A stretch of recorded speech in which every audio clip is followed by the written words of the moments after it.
विदेशियों का विवरण।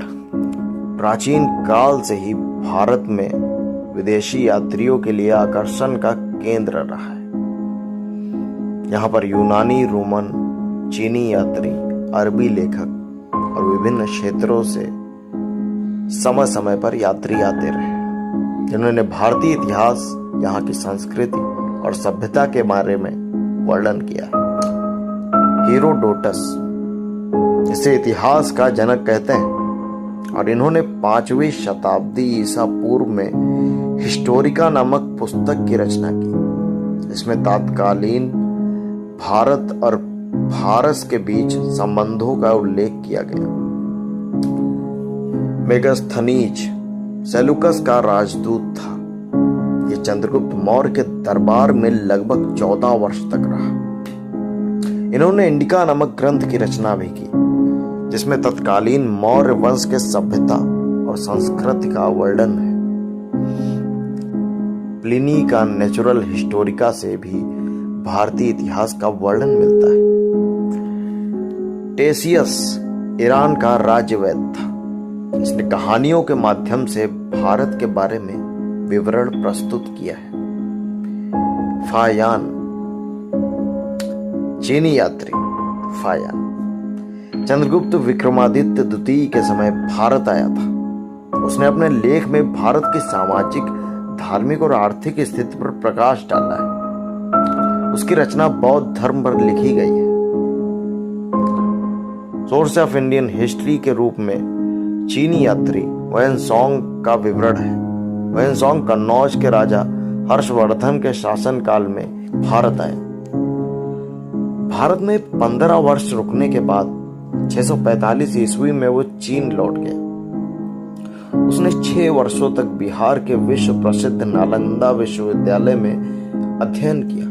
वैनसोंग जिस समय नालंदा विश्वविद्यालय में अध्ययन कर रहा था, उस समय विश्वविद्यालय के कुलपति आचार्य शीलभद्र थे।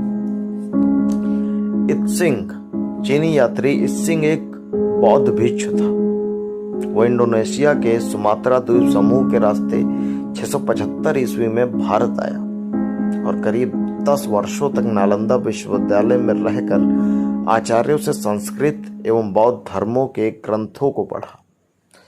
इत्सिंग ने प्रथम ग्रंथ भारत तथा मलय द्वीप पुंज में प्रचलित बौद्ध धर्म का विवरण की रचना की है। इसमें तत्कालीन भारत के नालंदा एवं विक्रमशिला विश्वविद्यालय पर प्रकाश डाला है। अल-बरूनी, अरब यात्री अल-बरूनी महमूद गजनवी के साथ भारत आया था। इसे मोहम्मद गजनवी ने अपना राज ज्योतिष बनाया था। इसकी रचना किताब उल हिंद या तहकीक ए हिंद, इसे भारत की खोज भी कहा जाता है। इतिहासकारों के लिए यह ग्रंथ अमूल्य धरोहर है। इस पुस्तक से तत्कालीन भारतीय समाज में व्याप्त धर्म, रीति रिवाज के साथ साथ खगोल विज्ञान और मापक यंत्र इत्यादि के बारे में महत्वपूर्ण जानकारी मिलती है। सुलेमान, अरबी यात्री सुलेमान 9वीं शताब्दी में आया और उसने प्रतिहार एवं पाल शासकों के समय का सामाजिक दशा का वर्णन किया। अल मसूदी, अरब के बगदाद का रहने वाला अल मसूदी 915 से 16 के बीच भारत आया। उसने यहाँ के राष्ट्रकूट एवं प्रतिहार शासकों के विषय में जानकारी दिया।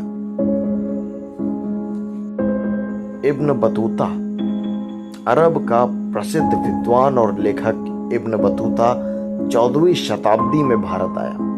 1333 ईस्वी में दिल्ली के सुल्तान मोहम्मद बिन तुगलक ने उसकी विद्वता पर प्रसन्न होकर उसे दिल्ली का काजी अर्थात न्यायाधीश घोषित किया। इब्न बतूता का यात्रा विवरण रेहला नामक पुस्तक में उल्लेखित है, जिसमें 14वीं शताब्दी में भारतीय समाज की स्थितियों का वर्णन मिलता है। उपरोक्त विदेशी यात्रियों के विवरण के अलावा कुछ फारसी रचनाकारों के विवरण भी महत्वपूर्ण है। तारानाथ, तिब्बती लेखक मार्को पोलो 13वीं शताब्दी में पांड्य देश की यात्रा पर आया।